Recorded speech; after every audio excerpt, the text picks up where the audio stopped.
Mesdames et messieurs, je m'adresse à vous et par-delà vous à toutes les Françaises et à tous les Français parce qu'une émotion légitime monte du pays.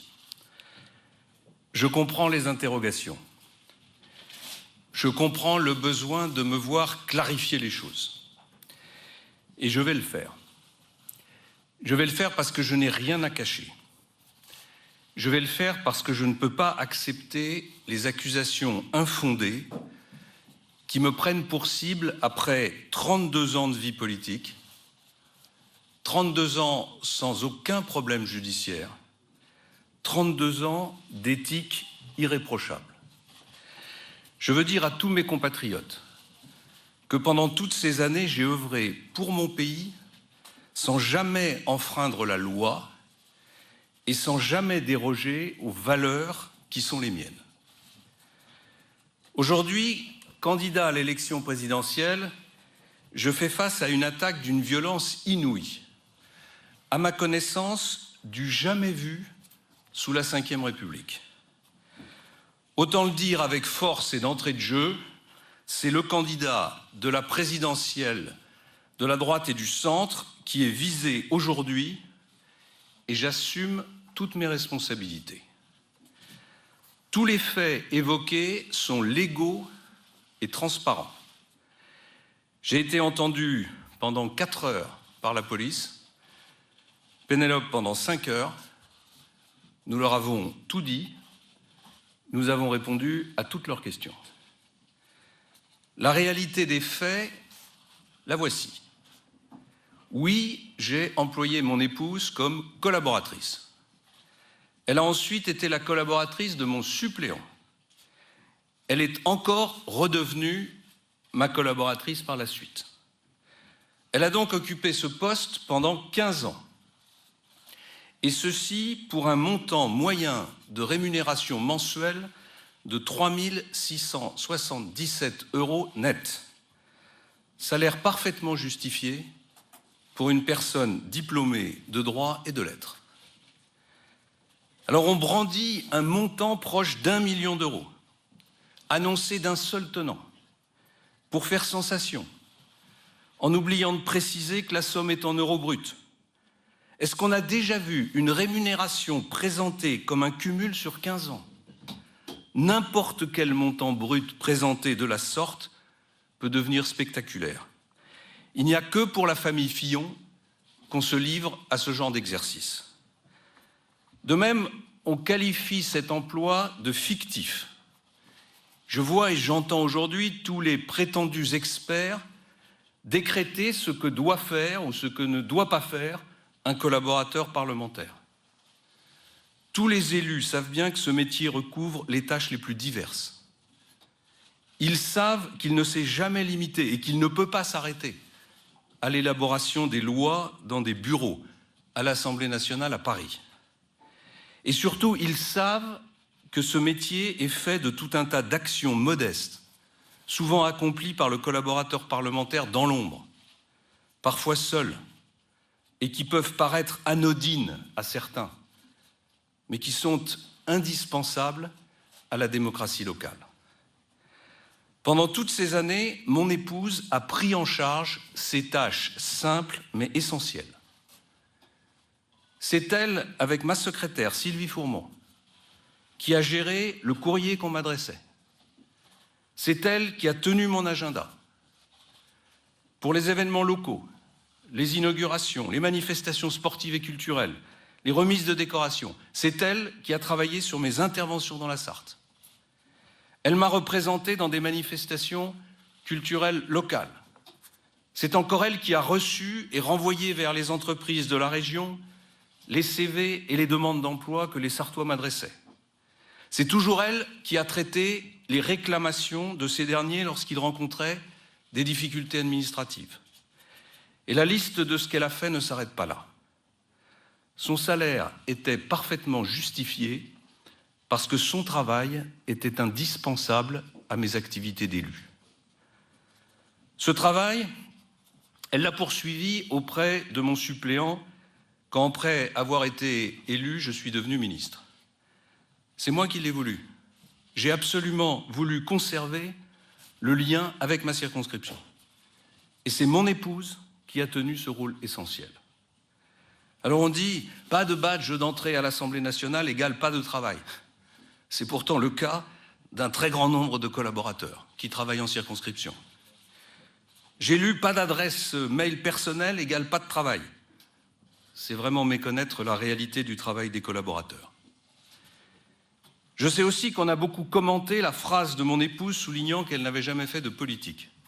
Je rappelle qu'un collaborateur parlementaire travaille dans le domaine politique, mais que c'est le député qui fait de la politique, parce que c'est lui qui est engagé.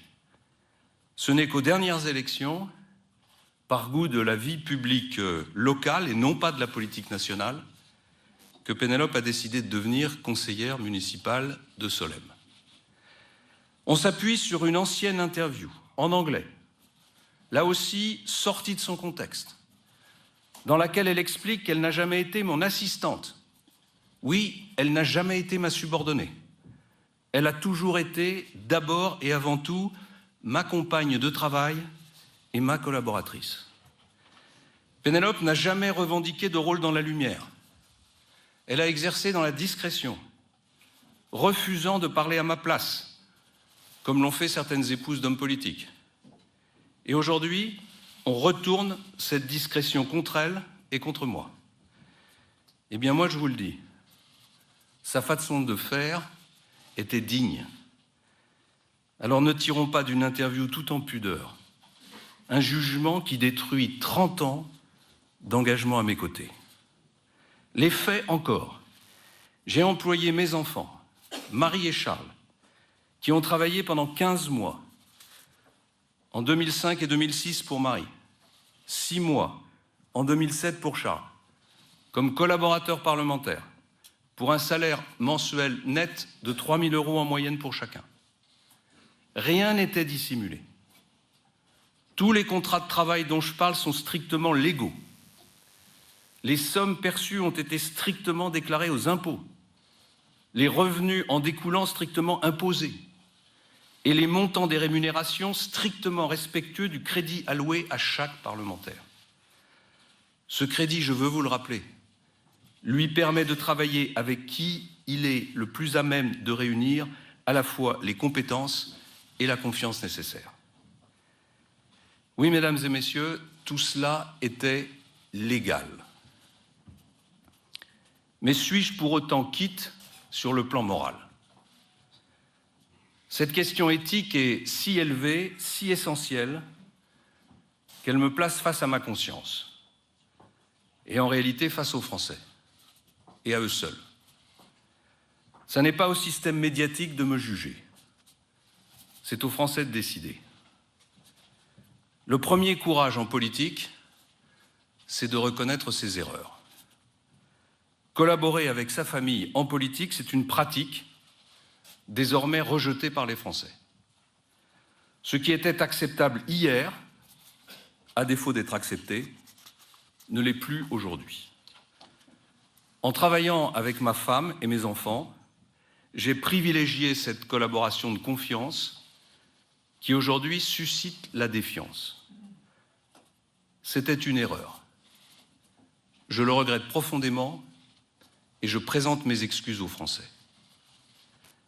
Comme beaucoup d'autres parlementaires, j'ai agi selon un usage, certes légal, mais dont il est clair que nos concitoyens ne veulent plus. J'en ai d'ailleurs tiré moi-même les conclusions il y a plus de 3 ans, en cessant toute collaboration avec les membres de ma famille, contrairement à beaucoup de ceux qui, dans le théâtre politique actuel, me font la leçon. S'il faut réformer le système, alors réformons-le, dans son ensemble, en ouvrant le débat sur les conditions d'exercice du mandat de parlementaire et sur le fonctionnement de ses équipes. Je rappelle au passage que j'ai clairement indiqué, y compris en résistant à de fortes pressions de ma famille politique, que je ne rétablirai pas le cumul des mandats et que je soumettrai à un référendum la réduction du nombre de parlementaires pour leur donner en contrepartie, enfin, un vrai statut. On réclame la transparence. Je n'ai rien à cacher. Je vais publier sur Internet dans la soirée un tableau des rémunérations perçues par mon épouse, ainsi que ma déclaration telle que je l'ai transmise à la Haute Autorité pour la transparence de la vie politique en décembre. Mon patrimoine se résume à ma maison dans la Sarthe, évaluée à 750 000 €. Je possède en outre 44% de la nue propriété de la maison de mon père au Pays Basque, pour un montant de 134 000 €. Et un tiers de la nue propriété de sa maison dans la Sarthe, soit 41 300 €. Je ne suis pas assujetti à l'ISF. Certains se sont amusés sur mes comptes en banque. Voyons donc cela dans le détail. Mon épouse et moi-même sommes mariés sous le régime de la communauté. Nous possédons 2 PEA, 2 comptes titres, 2 assurances vie, 2 comptes épargne logement, 2 plans épargne logement, 3 comptes courants, un compte joint, un compte espèces, un livret de développement durable et un livret A. Et comme je l'ai déjà dit, tous ces comptes sont au Crédit Agricole Anjou Maine, agence de Sablé-sur-Sarthe. Je le dis pour ceux qui perdraient leur temps à chercher ailleurs. Venons-en à ma société de conseil. J'ai exercé de 2012 à 2016 cette activité en toute légalité. J'ai donné des conférences dans de nombreux pays, publics, et j'ai conseillé des entreprises. Parmi elles, il y a l'assureur AXA, la société Fimalac, la Banque Odo. J'ai fait partie du conseil de surveillance du cabinet Ricol et Lasteri, puis j'y ai exercé en tant que senior advisor. La liste de mes clients ne comprend aucune entreprise russe, ni le gouvernement russe, ni aucun organisme de ce pays. Et toutes les conférences que j'ai données en Russie l'ont été à titre gratuit. J'ai toujours fait de la transparence une exigence. Quand j'étais Premier ministre, je n'ai cessé de resserrer les règles de la transparence et de la déontologie appliquées aux membres du gouvernement. J'ai encadré l'utilisation des avions de l'État. J'ai renforcé les règles sur les appartements de fonction des ministres. J'ai instauré la déclaration d'intérêt public pour les ministres. J'ai sanctionné des ministres pour des dépenses indues. Déjà injustement attaqué par le canard enchaîné sur la taille de l'appartement de fonction que j'occupais à Matignon, j'ai fait visiter cet appartement par le député socialiste René Dosière, autorité reconnue sur les questions d'éthique. Et il a témoigné de ma bonne foi, démentant ainsi les mensonges du canard enchaîné. Voilà, mesdames et messieurs, tout est sur la table. Maintenant, la transparence devrait s'appliquer à tous. Tout le monde doit être logé à la même enseigne et faire l'objet d'un traitement médiatique identique. Maintenant, le débat doit porter sur mon action politique et sur le projet que je porte. Tout le reste, c'est une opération destinée à détourner l'attention de nos concitoyens des véritables enjeux. Le but de cette opération, c'est d'effacer le choix des électeurs de la primaire, qui se sont affranchis du système en me plaçant en tête parce que je porte un programme de rupture et que je suis le seul à pouvoir mettre en œuvre. Je voudrais dire aux millions de Français qui m'ont choisi, au terme d'une campagne loyale, qu'on ne pourra pas leur voler leur choix. On ne les fera pas taire. Le système veut, comme pendant les primaires d'ailleurs, décider du résultat à la place des électeurs. Manifestement, mon programme dérange le désordre établi. Il est qualifié de conservateur, alors qu'il est le seul en rupture. On parle de casse sociale, alors qu'il est le seul à pouvoir redresser la France et redonner fierté aux Français.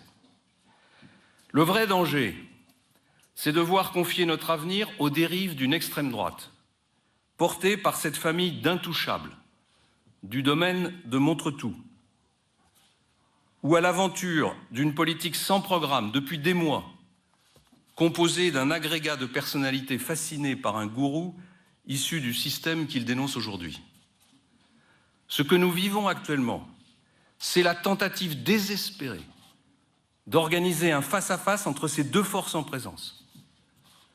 Est-ce que ça signifie que la gauche n'a plus de bilan à assumer ? Comme si le retrait de François Hollande avait tout effacé comme une ardoise magique ? La France n'a-t-elle plus de problème avec le terrorisme islamiste, alors que celui-ci maintient une pression et une menace permanente sur notre pays? N'y a-t-il plus de problème de chômage, de sécurité, de surendettement, d'excès de fiscalité, de charges, de pouvoir d'achat, d'éducation? Rien ne me détournera des vrais enjeux de cette élection présidentielle. Rien ne me détournera de ma volonté de redonner son rang à la France et aux Français des raisons d'espérer. J'ai été choisi par des millions de Français. Je ne suis pas le candidat d'un parti. Aucune instance n'a la légitimité pour remettre en cause le vote de la primaire. Voilà pourquoi, dès ce soir, j'annonce ici même que c'est une nouvelle campagne qui commence. Dès ce soir, je réunirai mon comité de campagne. Dès demain, je réunirai les parlementaires. Dès demain, je serai à Troyes avec François Baroin et jeudi à Poitiers avec Jean-Pierre Raffarin. C'est donc, mesdames et messieurs, avec une énergie décuplée et une détermination farouche que j'aborde les prochaines semaines de cette campagne où la France ne joue pas autre chose que son destin. Je suis maintenant à votre disposition pour répondre à vos questions, avec cette précision que je ne répondrai à aucune question concernant les procédures en cours. Il y a une enquête. J'ai indiqué que j'avais répondu pendant près de 5 heures aux enquêteurs. Ce n'est pas le tribunal médiatique qui me jugera. Mesdames et messieurs. Oui, Monsieur le Premier ministre, Christophe Jacubizine pour TF1, vous venez de présenter vos excuses aux Français. Est-ce que vous estimez néanmoins d'être toujours le meilleur candidat pour faire gagner votre camp, ou est-ce qu'aujourd'hui vous êtes un handicap pour que la droite remporte l'élection présidentielle? Je suis le seul candidat qui soit en mesure de permettre à notre pays de mettre en œuvre un programme de rupture. J'ai interrogé les uns et les autres. J'ai écouté les jugements des Français. J'ai bien vu la réprobation qui concerne un grand nombre de nos concitoyens. Comment pourrait-il en être autrement après 10 jours de lynchage médiatique? Après 10 jours pendant lesquels seule l'accusation a eu la parole. Et quelle accusation? Je vous évite la liste de toutes les rumeurs. J'ai entendu récemment que, Premier ministre, j'avais fait classer ma maison au monument historique. Voilà, et je passe sur les autres. La vérité, c'est que malgré tout ça, une majorité de Français de droite souhaite que je porte mon projet de rupture. Parce qu'une majorité de Français de droite ne veut pas être confronté au choix entre M. Macron et Mme Le Pen. Entre un programme d'extrême gauche qui ne pourrait que ruiner la France et un programme qui ne comporte rien d'autre que des affirmations sympathiques et des dépenses nouvelles. Oui, je suis aujourd'hui le seul candidat qui peut permettre le redressement national. Et donc je vais mener ce combat. Et comme vous l'avez compris, peut-être que la violence des attaques contre moi a renforcé ma détermination. Et que la colère froide qui est en moi aujourd'hui va me donner encore plus de force pour défendre ces arguments. Monsieur Fillon, bonjour, Guillaume Darret, France 2. Vous avez dit le 28 août dernier à Sablé-sur-Sarthe, je vous cite, « Il ne sert à rien de parler d'autorité quand on n'est pas soi-même irréprochable ». C'est vous-même qui avez prononcé ces mots. Est-ce qu'aujourd'hui, au vu de vos excuses que vous venez de faire aux Français, vous vous considérez toujours irréprochable et légitime pour demander aux Français les efforts que vous souhaitez leur imposer au vu de votre programme? Merci. Je vous l'ai indiqué, j'ai respecté la loi. Je suis un parlementaire ancien. J'ai été élu pour la première fois en 1981. C'est vrai que j'ai peut-être mis un peu plus de temps qu'il n'aurait fallu à comprendre et à entendre les évolutions de la société sur les sujets dont nous parlons. Pour autant, je n'ai pas enfreint la loi. Je n'ai rien à me reprocher quant au respect de la légalité. Et donc, oui, je considère que je suis aujourd'hui en mesure de mettre en œuvre un projet, y compris en ce qui concerne l'autorité du président de la République et de l'État. Alors après, vous me demandez, est-ce que je suis légitime pour demander des efforts aux Français? Mais ce n'est pas des efforts que je demande aux Français. Ce que je propose aux Français, c'est qu'il y ait un travail pour tout le monde. Ce que je propose aux Français, c'est qu'ils aient du pouvoir d'achat supplémentaire. Ce que je propose aux Français, c'est qu'ils soient en sécurité. Ce que je propose en français, c'est que la France se redresse. Ce que je propose aux Français, c'est de ne pas continuer comme aujourd'hui, dans une situation où on a 6 millions de personnes inscrites à Pôle emploi, où on a presque 9 millions de personnes au seuil de pauvreté, où on a 2 millions de jeunes entre 16 et 25 ans qui ne sont pas à l'école, qui ne sont pas dans une formation et qui ne sont pas dans un emploi, où la lutte contre le terrorisme, manifestement, n'a pas été conduite avec toute la vigueur nécessaire, notamment en ce qui concerne la politique étrangère de notre pays. Je ne propose pas aux Français des efforts, je leur propose de redresser le pays pour que chacun ait une chance.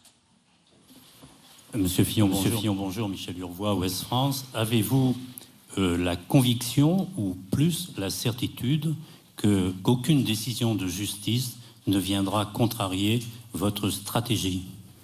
Oui, j'ai cette certitude, parce que je sais ce que j'ai fait, parce que je suis en accord avec ma conscience et parce que j'ai pratiqué la transparence totale vis-à-vis des enquêteurs. Je vous en prie.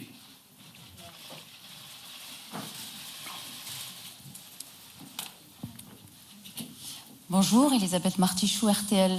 Monsieur le Premier ministre, est-ce que votre épouse Pénélope était au courant du premier au dernier jour de son emploi d'assistante parlementaire?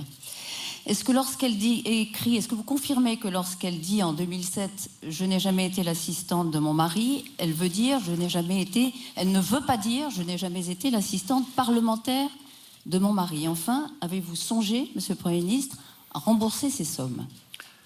Comment peut-on imaginer un instant que mon épouse, qui est une femme intelligente, diplômée, responsable, ne soit pas au courant du travail qu'elle effectue pour moi? Comment peut-on imaginer un seul instant que mon épouse, qui a collaboré avec moi depuis près de 30 ans, principalement dans le département de la Sarthe et dans ma circonscription, puisse l'avoir fait à l'insu de son plein gré? Oui, mon épouse était au courant, et mon épouse est ma collaboratrice. Lorsqu'elle a fait cette déclaration, qui a été reprise dans une émission à charge, où on a sciemment pris des morceaux de phrases, retirés de leur contexte. Je rappelle que c'est une émission en langue anglaise, qui s'adressait à un public anglais, et où, au fond, le sujet de l'interview était « Je ne serai pas Cheryl Blair ».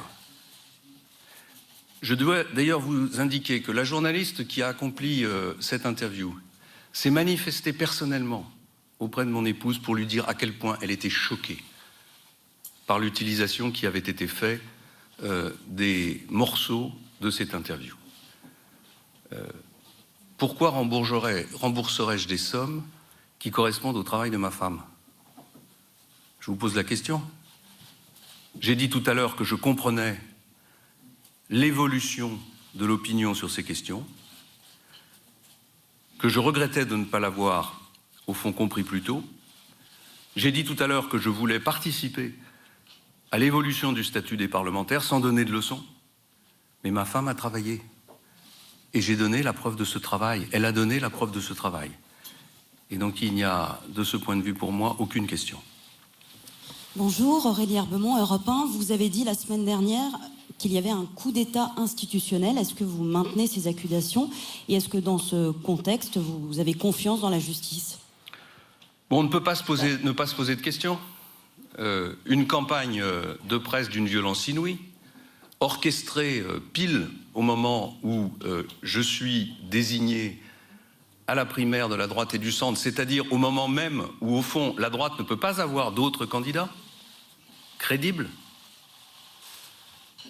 Une enquête ouverte par le parquet financier, qui n'est sans doute pas compétent pour le faire, en 24 heures.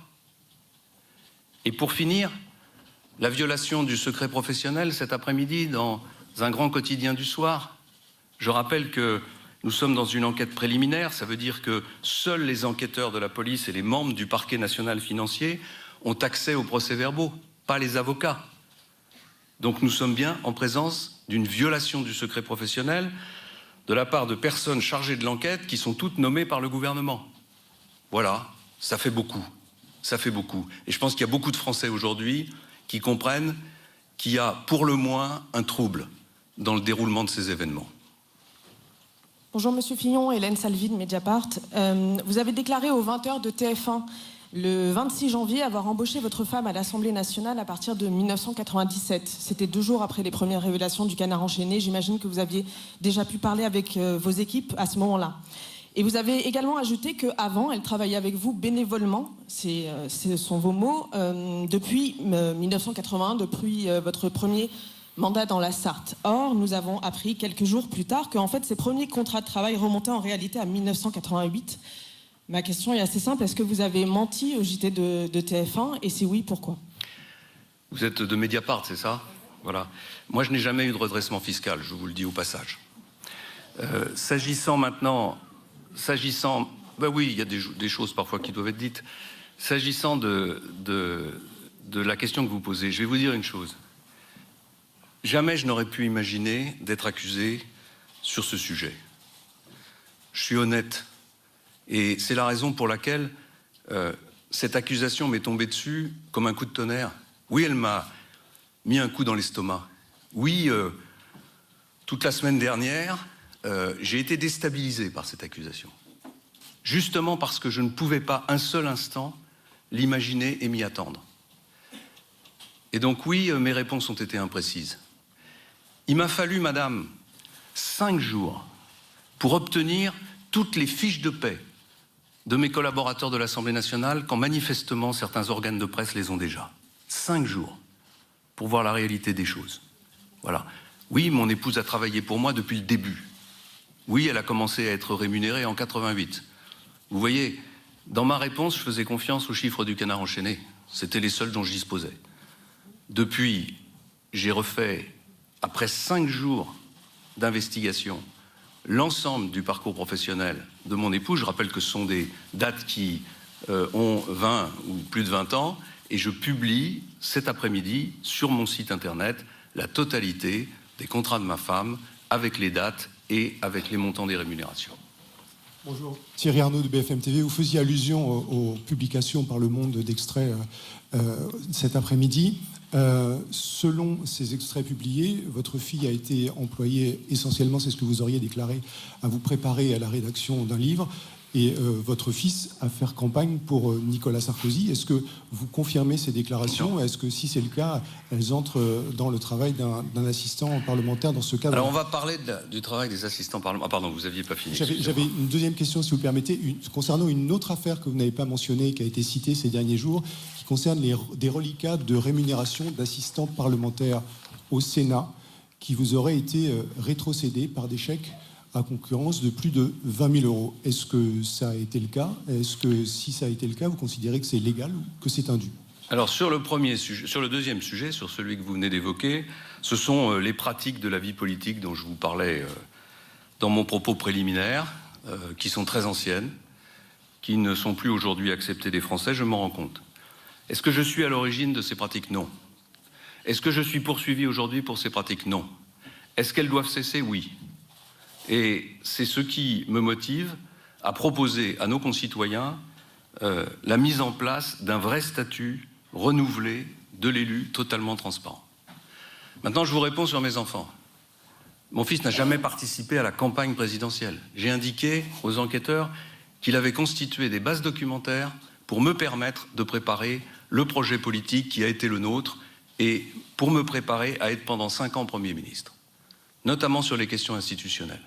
Quant à ma fille, elle a travaillé sur beaucoup de sujets, mais en particulier sur la base documentaire permettant d'écrire ce livre. Et ça me donne l'occasion de faire une mise au point sur le travail des collaborateurs parlementaires. Il y a dans notre pays, je vous le rappelle, une séparation des pouvoirs.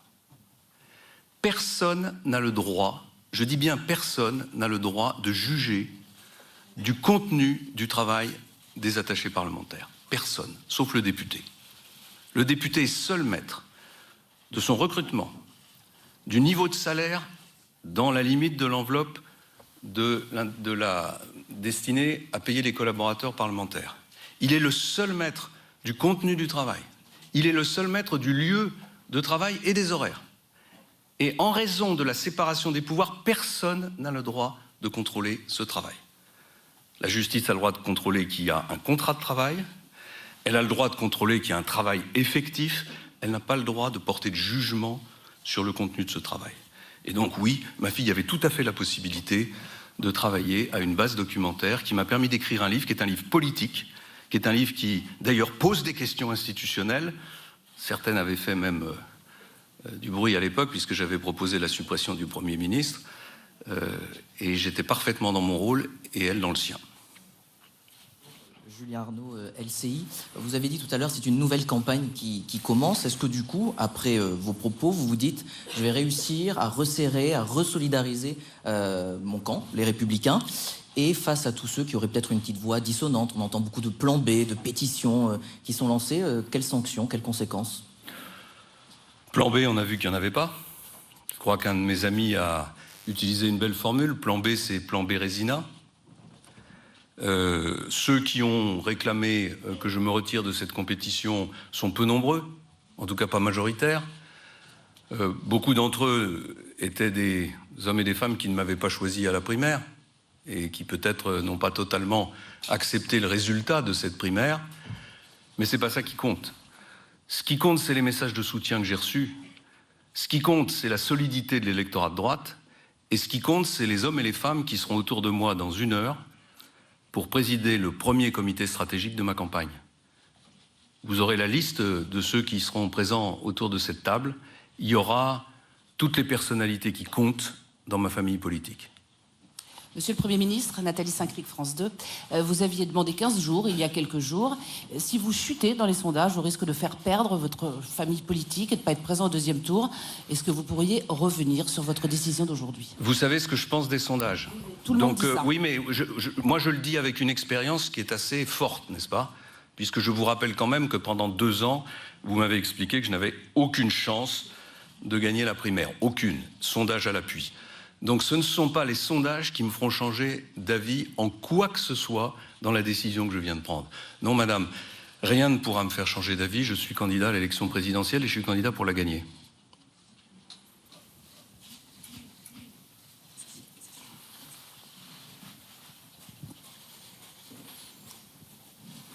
Monsieur le Premier ministre, Olivier Mazerolle, RTL. Les sondages, ce sont eux qui vous indiquent qu'une majorité de Français de droite sont encore derrière vous. Par conséquent, on ne peut pas tous les répudier. Mais au-delà de ça, un président de la République n'est pas élu seulement pour sa famille politique, mais pour rassembler les Français. Compte tenu de cet épisode, considérez-vous que vous êtes toujours bien placé pour pouvoir rassembler les Français et croire que ce qui vient de se produire ne laissera pas des traces dans le refus de l'application de votre programme? Oui, monsieur Mazerolle, parce que quand la vérité aura été faite, quand chacun aura vu que le procès qui m'est fait est un procès diffamatoire, un procès calomnieux, que ce procès est complètement éloigné de la réalité des faits, les Français changeront d'opinion. L'opinion des Français aujourd'hui, elle est liée à quoi? Elle est liée à des centaines d'heures ou de dizaines d'heures de plateaux de télévision où on voit des soi-disant experts qui parlent du rôle des assistants parlementaires et qui naturellement me condamnent les uns après les autres. J'ai entendu peu de voix prenant ma défense. C'est ça que vous appelez le fonctionnement normal de la démocratie. À 3 mois de l'élection présidentielle, aucun d'entre vous n'a une interrogation sur la violence de la semaine qui vient de se produire. La presse, naturellement, doit relater les événements. La justice doit faire une enquête quand il est nécessaire qu'elle la fasse. Encore faut-il que ce soit les bonnes instances judiciaires qui soient saisies, ce qui ne semble pas être le cas. Mais lyncher, assassiner politiquement, comme finalement vous l'avez fait, pendant 10 jours, un candidat à l'élection présidentielle, je pense que ça pose un problème. Que ça pose même un problème démocratique. Et ma conviction, c'est que les Français sont tout doucement en train de s'en rendre compte.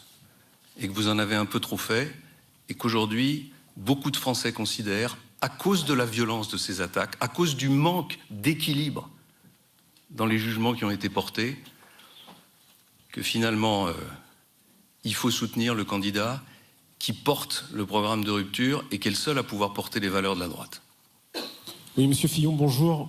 Bruno Jeudi, Paris Match. Je voudrais revenir sur ce que vous avez dit à l'instant à propos des accusations contre le pouvoir. Depuis une semaine, vous évoquez des officines, vous avez parlé d'un coup d'État institutionnel. Et là, dans une formule, vous avez accusé le pouvoir. Alors, pour aller plus loin, est-ce que vous pensez plus précisément à Jean-Pierre Jouyet, avec qui vous avez eu un contentieux il y a quelques mois, qui aujourd'hui est secrétaire général de l'Élysée? Est-ce que vous pensez au garde des Sceaux? Ou est-ce que vous pensez au président de la République? Et puis une deuxième question pour prendre la suite d'Elisabeth Martichoux. Vous évoquiez une émotion légitime qui monte dans le pays en début de conférence de presse. Vous avez détaillé la légalité des emplois familiaux de votre épouse et de vos enfants. Est-ce que vous avez envisagé de rembourser une partie des sommes ou l'intégralité de la somme? Certains de vos amis ont même imaginé que vous puissiez faire un geste une fois sorti de la procédure. Merci. Je crois avoir déjà répondu à cette question. Ces sommes ont été normalement gagnées par mon épouse et mes enfants qui ont travaillé. Sur la première question, je n'ai aucune réponse. Je n'en sais rien. Je n'accuse personne. Je dis simplement que les faits sont troublants.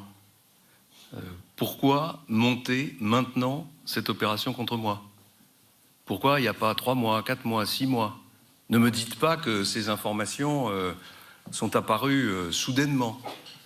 On parle de faits qui ont, pour certains, plus de 20 ans, qui concernent des activités qui ont fait l'objet de contrats de travail, de paiement de charges sociales, de déclaration de revenus. Si j'y ajoute ce que je vous ai dit, c'est-à-dire que le parquet financier s'est saisi en 24 heures. Les premiers témoins ont été entendus en 48 heures. Et mes avocats viennent de signaler au parquet financier qu'il n'était sans doute pas compétent pour se saisir de cette affaire. Ça fait beaucoup. Et si vous ajoutez les fuites que je viens d'évoquer, on voit bien qu'on est dans quelque chose qui ressemble à une opération montée. Maintenant, moi, je n'ai pas d'officine à ma disposition pour mener l'enquête. Si vous avez un peu d'énergie pour le faire, je vous y invite. Oui, Monsieur Fillon, Pierre Marlet, télévision belge. Une question concernant ce que vous avez dit dans cette conférence de presse. Vous avez encore souligné que vous faites face à une forme de coup d'État institutionnel, mais en même temps, aujourd'hui, vous changez de stratégie de communication, vous présentez vos excuses aux Français. Alors ma question, c'est pourquoi ne pas l'avoir fait plus tôt? Pour la raison que je vous ai indiquée tout à l'heure. Oui, j'ai pris cette accusation dans l'estomac. Oui, elle m'a déstabilisé. Oui, je ne pouvais pas m'attendre à une telle violence. Oui, j'ai mis du temps. J'ai mis du temps à réagir. J'ai mis du temps à mesurer que le ciel m'était tombé sur la tête. Je le reconnais. Mais maintenant, c'est fait. Maintenant, je suis debout. Et donc, j'ai choisi la stratégie que je viens de vous proposer, que je viens d'indiquer devant vous, que je viens d'indiquer aux Français, qui me conduit à reconnaître qu'il y a des pratiques dans la vie politique anciennes qui ne sont plus acceptables, et en même temps, à vous indiquer que je suis certainement pas parfait, mais j'ai une vie politique qui parle pour moi, et j'ai surtout un projet qui est le seul projet de redressement pour notre pays qui a été soutenu par près de 4 millions de Français. Voilà ma réponse. Monsieur Fillon, bonjour. Patricia Issa pour France 3 National. Vous avez parlé d'une tentative d'assassinat politique, mais alors d'après vous, à qui profite le crime? Allez-y, tout droit. À qui c'est très clair, le crime profite à ceux qui veulent que la droite ne soit pas présente à l'élection présidentielle. Qu'est-ce que vous voulez que je vous dise? Vous imaginez ce que représenterait l'impossibilité pour la droite d'avoir un candidat crédible à l'élection présidentielle? Laisser Madame Le Pen seule face au successeur de Monsieur Hollande, Monsieur Macron, vous pensez que c'est ça la démocratie? Voilà, c'est tout. Le crime, il profite à ceux qui ne veulent pas du programme de rupture qui est le mien. Oui, je vous en prie. Monsieur Fillon, bonjour. Laureline Dupont du journal Le Point. Vous vous dites victime d'un acharnement médiatique. Est-ce qu'aujourd'hui vous regrettez d'avoir cloué Nicolas Sarkozy au pilori en son temps en demandant si on imaginait le général de Gaulle mis en examen? Si vous faites allusion à cette phrase, je n'ai rien changé. J'ai dit que, mis en examen, je ne serais pas candidat à l'élection présidentielle. Je pense être le seul candidat à l'élection présidentielle, peut-être depuis le début de la Ve République, à avoir pris un tel engagement. Et donc, voilà. Bien sûr, cette situation me fait réfléchir. Elle me fait réfléchir au sort que certains ont subi. Mais elle ne change rien à ma détermination et à l'engagement que j'ai pris. Voilà, peut-être encore une question, parce que... Allez-y, je vous en prie, je ne sais pas. Bonjour, Jean-Rémy Baudot, BFM TV. Ces accusations dont vous parlez, elles ont aussi mis à jour des tensions au sein de vos équipes, autour de vous, alors pas peut-être vos soutiens historiques, mais des personnes qui ont pu se rallier à vous après la primaire.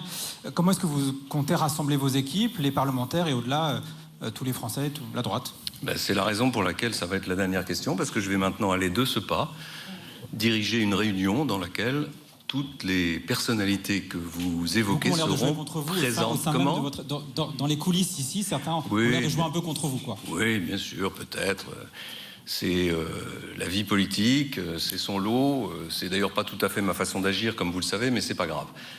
Ce qui va compter, c'est que nous allons tous nous rassembler maintenant et repartir en campagne maintenant. Parce qu'il n'y a pas d'autre solution, parce qu'il n'y a pas de plan B. Parce que si la droite et le centre veulent être présents au second tour de l'élection présidentielle, 3 mois avant l'élection, il faut maintenant faire bloc. Et c'est ce que la grande majorité des élus de ma famille politique ont compris. Enfin, et je veux terminer par là, je vous rappelle, je l'ai dit tout à l'heure, je ne suis pas le candidat d'un parti. Je suis maintenant face aux Français. Et je suis face aux Français parce que j'ai été désigné à la primaire.